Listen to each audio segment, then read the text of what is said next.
사울의 집에 아직도 남은 사람이 있느냐? 네가 요나단으로 말미암아 그 사람에게 은총을 베풀리라 하니라. 사울의 집에는 종 한 사람이 있으니 그의 이름은 시바라. 그를 다윗의 앞으로 부르매 왕이 그에게 말하되 네가 시바냐 하니 그러되 당신의 종이니이다 하니라. 왕이 이르되 사울의 집에 아직도 남은 사람이 없느냐? 네가 그 사람에게 하나님의 은총을 베풀고자 하노라 하니 시바가 왕께 아뢰되 요나단의 아들 하나가 있는데 다리 저는 자니이다 하니라. 왕이 그에게 말하되 그가 어디 있느냐 하니 시바가 왕께 대답하되 로드발 암미엘의 아들 마길의 집에 있나이다 하니라. 다윗 왕이 사람을 보내어 로드발 암미엘의 아들 마길의 집에서 그를 데려오니 사울의 손자 요나단의 아들 모비보셋이 다윗에게 나와 그 앞에 엎드려 절하매 다윗이 이르되 모비보셋이여 하니 그가 이르기를 보소서 당신의 종이니이다. 다윗이 그에게 이르되 무서워하지 말라. 네가 반드시 내 아버지 요나단으로 말미암아 네게 은총을 베풀리라.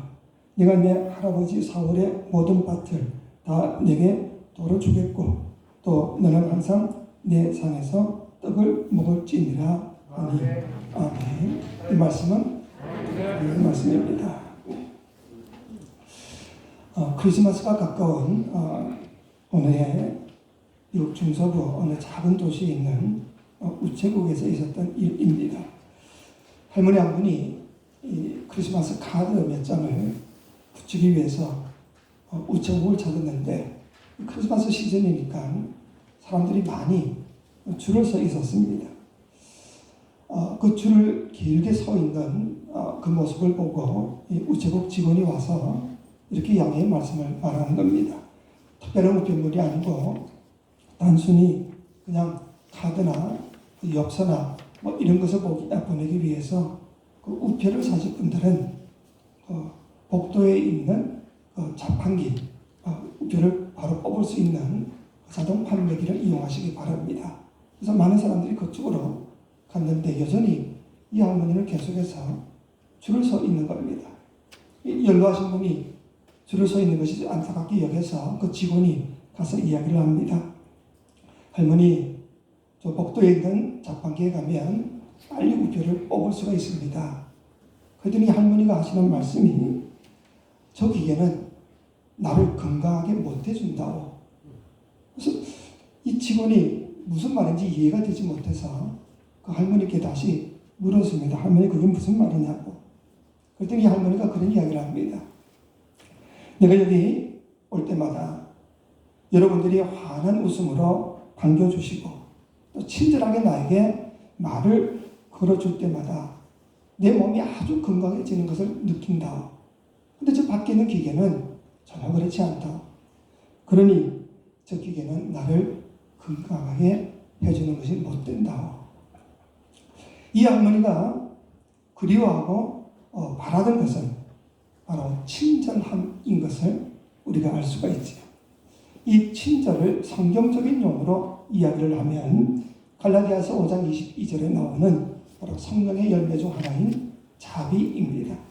그래서 영어 성경은 이 자비를 이 kindness 또는 gentleness라고 번역을 하고 있습니다. 우리 모두가 다 예수를 믿고 성령을 소유했다고 한다면 당연히 이 자비의 열매를 맺어야 하는데 그럼 우리는 어떻게 하면 우리의 인격에 이런 자비의 열매를 맺을 수가 있을까? 우리가 성경에서 그 해답을 찾을 수밖에 없지요. 특별히 이 자비의 삶을 살았던 이 다윗의 생애를 통해서 우리가 교훈을 받을 수가 있는 겁니다. 여러분 알다시피 다윗은요, 이스라엘의 초대왕이었던 사울 왕에게 일평생 쫓겨다니며 생명의 위협을 느끼며 살았던 사람입니다. 그러다가 사울이 전쟁터에서 죽고 나니까 이 2대 왕으로 다윗이 올라서게 되지요. 근데 오늘 본문에 보니까 이 다윗이 왕이 되고 난 다음에 사울에게 혹시 남은 자손이 없는지 조사를 시킵니다. 그랬더니 그 사울의 손자요 요나단의 아들이었던 무비보셋이 있다는 소식을 듣게 되자 이 다윗이 그를 데려오라 합니다. 그러면 이스라엘도 우리 동남권에 속하기 때문에 왕조가 바뀌게 되면 이전의 왕의 씨를 완전히 없애는 그런 문화가 있습니다. 특별히 적대적 관계에 있던 그 반대편에 있던 사람이 왕이 되고 나면 반드시 그 상대편의 그 모든 사람들을 다 숙청해버린다. 아예 씨를 말려버린다. 그렇게 표현을 합니다. 왜? 저들이 나중에 다시 일어서서 자기를 전복시킬 수 있기 때문에 그렇게 행하는 거지요. 이스라엘도 역시 마찬가지였습니다. 그렇기 때문에 이 무비보셋이 다윗이 자기를 찾는다는 소식을 들었을 때 이제 내 생명은 다 끝났구나. 그렇게 생각을 했을 겁니다. 그런데 이 무비보셋이 다윗 앞에 나왔을 때 뜻밖에도 다윗은 그를 환대할 뿐 아니라 이전에 할아버지가 가지고 있던 모든 땅과 모든 것들을 다 돌려주겠다. 뿐만 아니라 앞으로 왕의 식탁에서 나와 함께 먹을 수 없자. 그런 특권까지 부여를 하는 겁니다. 이게 바로 자비이더라는 거지. 그럼 도대체 무엇이 다윗으로 하여금 이런 자비로운 삶을 살게 했을까? 다시 말하면 우리가 자비의 사람이 되기 위해서는 무엇이 과연 필요한가? 그 말이지. 우리가 자비로운 열매를 맺기 위한 자비로운 사람이 되기 위해서 가장 먼저 필요한 것이 있습니다. 그게 뭔가 하면 우리 모두가 다 먼저 하나님의 그 은총 혹은 하나님의 자비하심을 우리가 먼저 경험하기 반드시 있어야 합니다. 여러분 본문 3절은 이렇게 이야기하고 있죠. 우리 3절 같이 한번 봅시다. 시작. 왕이 이르되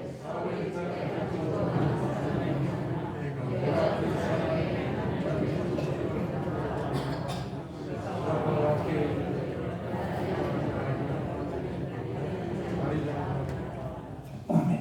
자, 여기 보면 다윗이 나의 그런 자비를 은총을 베푼다 그런 말을 하지 않습니다.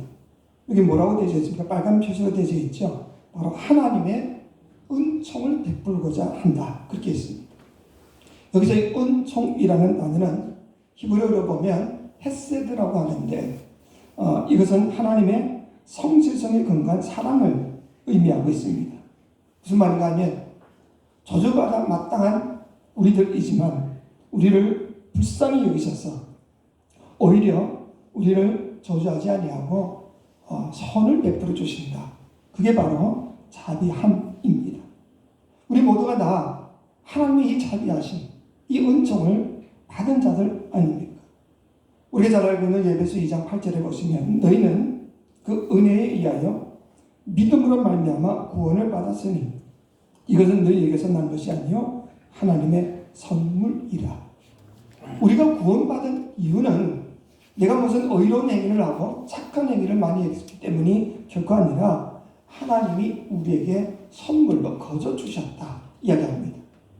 근데 그 앞에 7절에 보면 이런 말씀이 있지요. 이는 그리스도 예수 안에서 우리에게 자비하심으로써 그 은혜의 지극히 풍성함을 오는 여러 세대에 나타내려 하심이라. 즉 예수 그리스도를 통해서 우리가 구원을 받았는데 그 이유는 뭐냐? 그것은 오는 세대, 즉 예수 그리스도 이후의 모든 세대, 우리의 세대로 또 우리 다음의 세대까지 바로 하나님의 자비하심을 나타내기 위해서이다. 그래서 우리를 구원하셨다. 그렇게 말씀을 하고 있습니다. 동일한 메시지가 디도서 3장 4절로 5절에도 기록되고 있지요. 우리 구주 하나님의 자비와 사람 사랑하심이 나타날 때에 우리를 구원하시되 우리의 행한 바 의로운 행위로 말미암지 아니하고 오직 그의 긍휼하심을 따라 중생의 찢음과 성령의 새롭게 하심으로 하셨나니 하나님의 자비하심으로 우리가 구원함을 받았다 그 말이지. 근데 이 모든 하나님의 자비하심을 다윗이 사실은 굉장히 뼈저리게 체험하고 느꼈던 사람인 것을 우리가 알 수가 있습니다. 그래서 자기가 먼저 받았던 그 자비하심을 그 무비보셋에게도 자기가 베풀고자 했다는 거지. 다윗이 어떤 하나님의 자비하심을 받았냐? 사무엘하 11장 이하에 보시면 잘 나와져 있죠. 다윗은 자기 충성스러운 그 장군 우리아의 아내 바세바를 간음하게 됩니다. 그리고 자기 죄를 숨기기 위해서 우리아까지 죽이는 살인죄까지 범하게 됩니다. 이 끔찍한 죄를 저지르고 이 다윗이 온전하지 못했어요.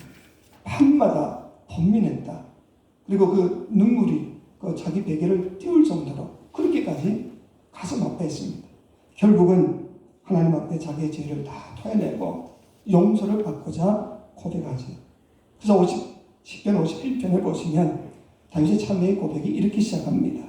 하나님이여 주의 인자를 따라 내게 은혜를 베푸시며 주의 많은 긍휼을 따라 내 죄악을 지워 주소서. 그 견딜 수 없는 그 죄책감을 씻기 위해서 주님 앞에 나아가서 용서를 빌었는데 그 근거가 뭐냐? 하나님의 인자하심 그리고 하나님의 긍휼을 따라 자비하심을 따라서 내 죄를 용서해달라. 그렇게 지금 부탁하고 있지. 결국 하나님의 이 기도를 들어주셔서 다윗은 하나님의 용서를 받지.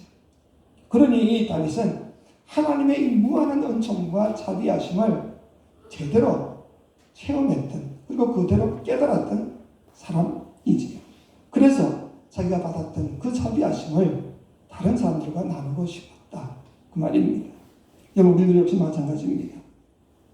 우리가 정말 하나님의 자비하심을 온전히 체험한 사람이라고 그런다면 느낀 자라고 그런다면 우리가 자비의 사람으로 변할 수가 있을 겁니다.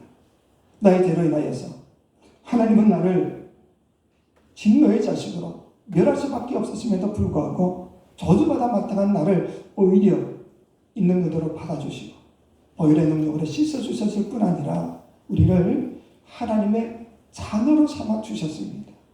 이 놀라운 하나님의 자비하심을 체험한 사람이라고 한다면 우리도 그 자비함을 우리가 베풀며 살아야 되지 않냐. 근데 제대로 하나님의 자비하심을 맛본 사람은, 느낀 사람은, 체험했던 사람은 당연히 그런 사람으로 변할 수가 있다. 이 이야기를 하고 있는 겁니다. 두 번째로 우리가 자비의 사람이 되기 위해서는 이 빚진 자의 의식, 이 채무의식을 가져야 합니다. 오늘 본문의 1절은 이렇게 시작하고 있죠. 우리 1절 다시 같이 한번 봅시다. 1절 시작. 다윗이 이르되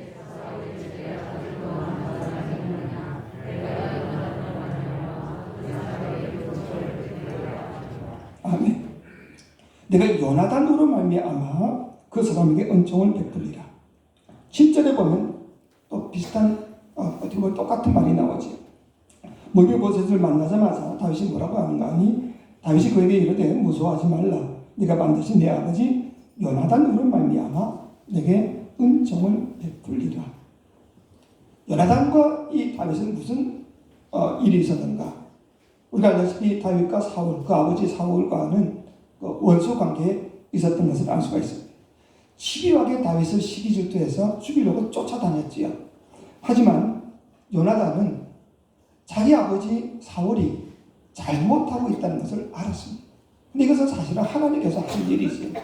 하나님께서는 이 다윗을 살리시기 위해서 요나단의 마음에 이 아버지 사울이 잘못하고 있다는 것을 깨닫게 해주었습니다. 그래서 이 요나단은 어떻게 하든지 이 자기 친구 이 다윗을 살리기 위해서 예를 씁니다. 사무엘상 20장 12절에 보면 이런 말씀이 있습니다. 요나단이 다윗에게 이르되 이스라엘의 하나님 여호와께서 저번하시거니와 내가 내일이나 모레 이맘때에 내 아버지를 살펴서 너 다윗에게 향한 의향이 선하면 내가 사람을 보내어 내게 알리지 않겠느냐. 아버지 사울이 다윗을 살릴지 죽일지 그 상황을 판단해서 만약에 살릴 것 같으면 너에게 알려주고 또 죽이려는 마음이 있으면 내가 너를 도망가게 해주겠다. 이런 이야기죠. 그리고 13절에 보면 그러나 만일 내 아버지께서 너를 해치려 하는데도 내가 이 일을 내게 알려주고 너를 보내어 편안히 가게 하지 아니하면 여호와께서 나 요나단에게 벌을 내리시고 또 내리시기를 원하노라. 여호와께서 내 아버지와 함께 하신 것 같이 너와 함께 하시기를 원하노라. 만약 아버지가 너를 죽이려는 작정을 했으면 내가 반드시 너를 살리기 위해서 도망갈 길을 알려주겠다. 그리고는 이런 부탁까지 하죠. 14절로 15절에 보면 너는 내가 사는 날 동안에 여호와의 인자하심을 내게 베풀어서 나를 죽지 않게 할 뿐 아니라 여호와께서 너 다윗의 대적들을 지면에서 다 끊어버리신 때에도 너는 내 인자함을 내 집에서 영원히 끊어버리지 말라. 무슨 말입니까? 너가 혹시 잘되면 나를 살려다오. 나뿐 아니라 내 후손들까지도 너가 좀 선처를 해다오. 그런 이야기를 하지. 그랬더니 그 뒤에 16절에 보면 요나단과 다윗은 언약을 했다. 다윗이 그렇게 아마 약속을 했다는 거지. 이 모든 일들을 통해서 다윗은 요나단에게 언제나 빚진 자의 의식, 채무 의식을 가지고 살았던 겁니다. 결국은 하나님의 섭리로 다윗이 왕이 되고 난 다음에 바로 그 요나단과의 맺었던 언약을 지키기 위해서 그 후손인 이 무비보셋을 잘 보살피고자 했다 하는 겁니다. 근데 여러분, 우리 모두는 다 사실 하나님께 빚진 자들 아닙니까? 동시에 우리 주변의 모든 사람들에게도 우리가 따지고 보면 우리가 빚진 삶을 사실은 살고 있습니다. 그래서 존 던이라는 영국의 유명한 시인이 그런 시를 쓰지요. 우리는 외따로 떨어진 낙낙제 섬이 아니다. 우리는 대륙의 한 부분이다. 각자 혼자 살 수 있는 게 아니라 우리는 다 연결되어 있어야만 제대로 살아갈 수가 있다. 그래서 우리 모두는 서로 도움을 주고받는 존재들이 아니냐 그 말이지. 그 우리 모두는 서로에게 다 빚진 존재들이다 이 말입니다. 로마서 1장 14절에 사도 바울은 이런 고백을 하지요. 헬라인이나 야만인이나 지혜 있는 자나 어리석은 자에게 다 내가 빚진 자라. 물론 여기서 빚은 복음의 빚을 지고 있다는 그런 의미이지만 조금 더 넓게 생각해 보면 우리 모두가 다 하나님의 은혜, 하나님의 자비하심, 하나님의 사랑의 빚을 지고 있지 않냐 이런 말과도 될 수도 있는 거지. 여러분, 사실 따지고 보면 우리가 한 번도 만나본 적이 없는 저 인도네시아 정글에 있는 사람에게도 우리는 사실은 빚진 자입니다. 왜? 지금 여기 있는 이 원목들 대부분은 다 거기서 수입되는 것 아닙니까? 뿐만 아니라 얼굴도 본 적이 없는 여러 사람의 수고와 노력을 통해서 우리가 지금 이렇게 환한 빛 가운데 정기를 누리며 살고 있지 않습니까? 물을 마시든지 음식을 먹든지 그 모든 것이 다 여러 사람의 수고로움을 통해서 우리가 다 함께 더불어 살아가고 있다. 그러면 우리 모두가 다 빚진 자가 아니냐 그 말이지요. 5만 번 이상 응답을 받은 분으로 유명한 조지 멀러 목사님이 계십니다. 근데 그 목사님이 잘 물건을 잃어버렸다고 그럽니다. 근데 목사님은 뭐 물건을 잃었던 돈을 잃어버렸던 간에 한 번도 그것 때문에 고민한 적이 없다고 합니다. 왜 그런가? 무엇을 잃어버리고 난 다음에 곧바로 목사님은 기도하시기를 하나님 필요한 사람이 그것을 가져가서 잘 사용하게 해 주십시오. 그런 기도를 드렸다고 합니다. 그 마음에 뭐 아픔이나 뭐 그런 고민이 있을 리가 없지. 이게 바로 빚진 자의 의식이 아닌가. 사실 따지고 보면 우리 모두가 다 하나님의 은혜의 빚을 지고 살고 있습니다. 여러분 깊이 한번 생각해 보십시오. 내가 누리는 모든 것이 다 내 것이라고 큰 소리 칠 만한 것이 뭐가 있습니까? 우리가 지금 숨쉬고 있는 이 공기도요. 하나님 공짜로 우리에게 주신 겁니다. 햇볕도 그렇고 뭐 세상에 누릴 수 있는 모든 것, 내 생명도 하나님이 주신 것 아닙니까? 그렇기 때문에 우리 모두는 다 하나님의 은혜 가운데서 살아가고 있기 때문에 하나님 앞에 우리는 다 빚진 자라는 의식만 있으면 우리는 좀 여유로운 삶을 살 수 있지 않겠나 하는 겁니다. 생각에 따라서 사울의 왕의 손자였던 이 무비보셋은 다윗의 원수라고 생각해 볼 수가 있습니다. 왜냐하면 나중에 이 무비보셋이 세력을 키워서 또 다윗 왕조를 전복시킬 수 있는 그런 씨앗도 될 수 있기 때문에 그런 겁니다. 하지만 다윗은요, 이 무비보셋을 원수로 보지 않았습니다. 오히려 자기의 한 아들로 보고 있는 것을 볼 수가 있습니다. 하나님이 우리에게 대하는 방식과 똑같이 대하고 있습니다. 여러분, 우리 모두는 다 사실 하나님 앞에서 원수된 자들입니다. 로마서에 보면 우리를 원수라고 분명히 표현하고 있습니다. 죄의 문제로 인해서 해결되지 못한, 죄의 문제를 해결하지 못한 우리 죄인된 우리들은 거룩하신 하나님의 진 앞에 설 수밖에 없는 원수된 존재들이지. 하나님과 우리 사이는 원수 관계입니다. 하지만 하나님은 우리를 원수된 자리에 두지 아니하시고 하나밖에 없는 독생자 예수 그리스도를 보내셔서 십자가에서 피 흘려 죽게 하시는 그 보혈의 능력으로 우리를 씻겨주십니다. 그리고는 그 모든 죄를 사하시고 원수 관계에서 우리로 하여금 하나님의 자녀가 되는 관계로 이끌어 주셨습니다. 이 복된 소식을 믿기만 하면, 예수 그리스도를 믿기만 하면 누구든지 다 하나님의 자녀가 되는 은총을 우리에게 베풀어 주셨습니다. 이런 사건이 가장 극적으로 드러난 것이 탕자의 비유 아닙니까? 여러분 알다시피 탕자는 아버지 재산을 달라 해가지고는 먼 곳에 가서 다 탕진해 버립니다. 아버지 편에서 보면요, 이 자식은 원수 같은 자식일 겁니다. 근데 그 원수 같은 자식이 거짓골을 하고 돌아왔을 때 그 아버지가 어떻게 대하냐? 이 원수 같은 놈아, 내게서 당장 떠나라. 그러지 않았습니다. 오히려 달려가서 입을 맞추고 그의 좋은 옷을 입히고 가닥지를 끼우고 신발까지 신깁니다. 이거는 아들로의 고난을 회복시켜준다는 뜻이지. 다윗에게서도 이와 비슷한 장면을 우리가 볼 수가 있다. 하나님께서 우리를 대하듯이 다윗 역시 이 무비보셋에 대하여서 똑같은 모습을 보여줍니다. 그에게 모든 기업을 다 회복시켜주고 그리고 왕의 식탁에서 함께 먹을 수 있는 특권까지 베풀어 주시오. 바로 이 무비보셋의 모습이 바로 우리들의 모습이다. 우리의 그림자다. 그렇게 말할 수가 있는 겁니다. 원래는 왕자였지만 무비보셋은 지금 도망자요, 반역자의 신세가 되었습니다. 근데 다윗이 먼저 그를 찾아가지 않습니까? 하나님 역시 마찬가지로 우리를 이 모든 우주 만물을 다스릴 수 있는 그 고난을 우리에게 주셨습니다. 이 우주 만물을 다스릴 수 있는 고난을 가진 우리는 이 왕자로 택함을 받았던 사람입니다. 그럼에도 불구하고 아담과 하와가 죄를 지음으로 인하여서 결국 에덴 동산에서 쫓겨나서 그렇게 반역자요, 죄의 신세에 처한 우리들을 주님이 먼저 찾아오시지. 오늘 본문의 4절에서도 그가 어디 있느냐? 무비보셋을 찾고 있지요. 그랬더니 로드발에 있습니다. 이런 말이 나옵니다. 근데 이 말은 로라는 말은 없다. 히브리 말로 없다는 말이고 드릴이라는 말은 풀이라는 말입니다. 그러니까 풀한 복이 없는 황무지, 사막이다. 그런 뜻입니다. 이 무비보셋이 이런 곳에 지금 살고 있다. 게다가 무비보셋은 장애인이었다는 거죠. 사무엘하 9장 13절에 보면 무비보셋이 항상 왕의 상에서 먹음으로 예루살렘에 사느라 그는 두 발을 다 졌더라. 다른 사람의 도움이 없으면 생존이 불가능한 절망의 처지에 처한 사람이 바로 이 무비보셋이지요. 그런데 다윗이 먼저 찾아가죠. 그리고 그를 불러줍니다. 똑같습니다. 하나님께서 절망의 처지에 빠져있는, 그래서 저 황무지와 같은 곳에서 유리방황하고 있는 우리를 먼저 찾아오셔서 우리를 부르셨습니다. 6절에 보니까 무비보셋이요 하고 다윗이 부르시요. 근데 이 무비보셋이라는 이름도 그 뜻을 보면 부끄러운 자, 그런 뜻입니다. 이게 다 우리의 모습이 아니냐는 거지.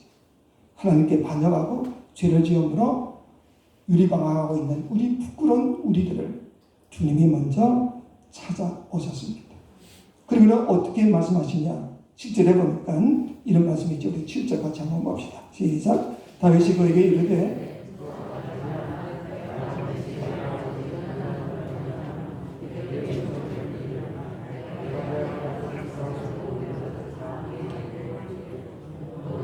항상 내 상에서 떡을 먹지니라 하니. 아멘. 다윗은 무비보셋의 모든 기업을 다 회복시켜 주십니다. 그리고 왕이 식탁에서 함께 먹을 수 있으며 왕과 교제할 수 있는 특권까지 부여합니다. 근데 이것이 일회용으로 끝난 게 아니라 오늘 본문에 보니까 항상 내 상에서 먹을지니라. 10절과 13절에서도 계속해서 항상이라는 단어가 강조되지. 너와 네 아들들과 내 종들은 그를 위하여 땅을 갈고 거두어 내 주인의 아들에게 양식을 대주어 먹게 하라. 그러나 내 주인의 아들 무비보셋은 항상 내 상에서 떡을 먹으리라. 무비보셋이 항상 왕의 상에서 먹음으로 예루살렘에 삽니다. 무비보셋이 다윗이 자를 찾는다는 소식을 들었을 때 자기 인생은 끝난 줄 알았을 겁니다. 그런데 오히려 놀라운 은혜를 체험받게 되지요. 모든 기업을 다 회복받았고 왕의 식탁에서 함께 먹게 됨으로 인하여서 왕자와 같은, 아들과 같은 대우를 받게 됩니다. 실제로 11절에 보니까 왕자 대우를 받았다 기록하죠. 11절에 보면 시바가 왕께 아뢰되 내 주 왕께서 모든 일을 종에게 명령하신 대로 종이 준행하겠나이다 하니라.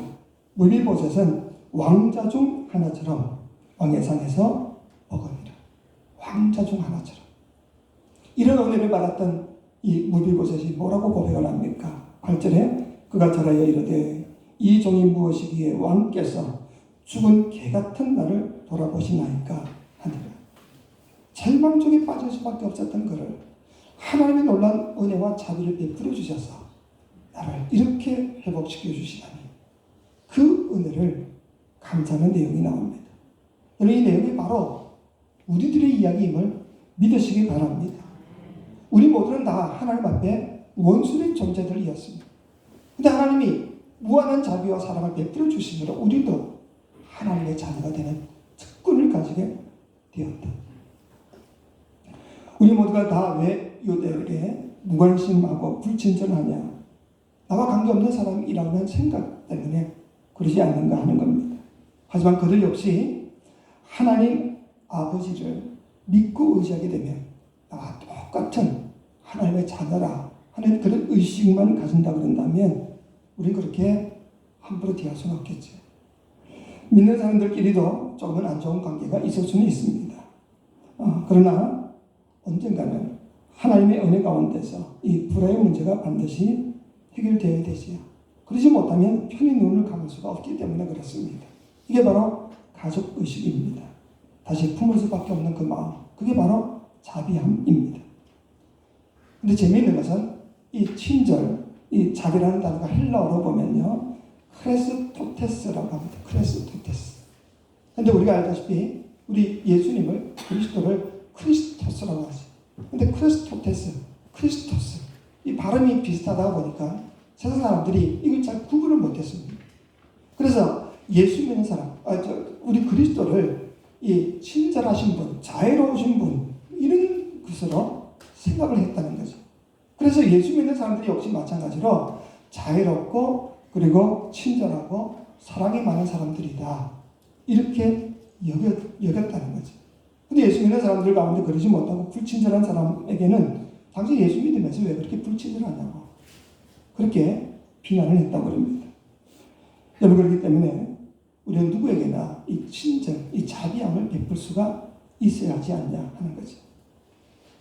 남북전쟁 당시에 이 크리스마스가 다가오는 어느 겨울에 링컨 대통령이 어떻게 하면 이 크리스마스를 좀 뜻있게 보낼까 고민하는 중에 야전병원을 찾게 됩니다. 그러니까 수많은 사람들이, 병사들이 부상을 당해서 고통 중에 있었습니다. 근데 그 가운데 아주 피를 많이 흘리고 있는 한 병사에게 찾아가서 얼마나 힘드냐고, 내가 뭐 도와줄 것이 없습니까? 그랬더니 이 병사는 이 사람이 링컨 대통령인 줄은 생각지도 못하고 내 대신 편지를 좀 써주십시오. 그래서 링컨 대통령이 앉아서 부르는 대로 받아 적습니다. 사랑하는 어머니, 저는 부상이 너무 심해서 어쩌면 이대로 세상을 떠날지도 모릅니다. 어머님, 부디 이 아들이 자랑스럽게 싸웠다는 것을 기억해 주십시오. 어머니를 그리워하며 먼저 천국으로 갑니다. 링컨은 그 병사의 이름을 적고 자신이 대필했다는 것을 알리기 위해서 그 밑에다가 자기의 서명을 했습니다. 그 편지를 병사에게 넘겨주었더니 이 병사가 읽는 가운데 이 편지를 대필해 준 분이 링컨 대통령인 것을 알죠. 그래서 깜짝 놀라며 대통령이셨군요, 이렇게 찾아주셔서 너무나 감사합니다. 그때 링컨이 아닙니다, 내가 오히려 감사하지요. 나라를 위해서 목숨까지 바쳐가며 이렇게 싸우던 훌륭한 당신 같은 사람들이 있기 때문에 이 나라가 든든히 서갑니다. 제가 얼마나 감사한지 모르겠습니다. 더 도와줄 일이 없나요? 그랬더니 병사는 아닙니다. 그저 제 손 한 번만 좀 잡아주십시오. 그래서 손을 꽉 잡아주었다고 합니다. 그리고 얼마 있지 않아서 이 병사는 편안히 눈을 감았다고 합니다. 이 다음에 링컨이 회고록을 쓰면서 이 이야기를 씁니다. 그러면서 그 병사에게 베풀었던 그 친절을 베풀 수 있었던 그 일이 자기 생애에 있어서 가장 소중한 추억이었노라고 고백을 하고 있습니다. 우리 모두가 다 하나님의 친절과 자비를 경험한 사람들이라고 한다면 그리고 그 은혜 때문에 우리가 하나님의 자녀의 삶을 누릴 수 있다고 그런다면 우리도 이 친절과 이 자비를 베풀며 살아야 되지 않겠는가. 우리 모두 삶 속에 정말 성령 되신 예수와 함께 동행하는 자들이라고 한다면 이런 자비의 열매를 가득가득 맺어가는 저와 여러분 되시기를 주의 이름으로 축원합니다.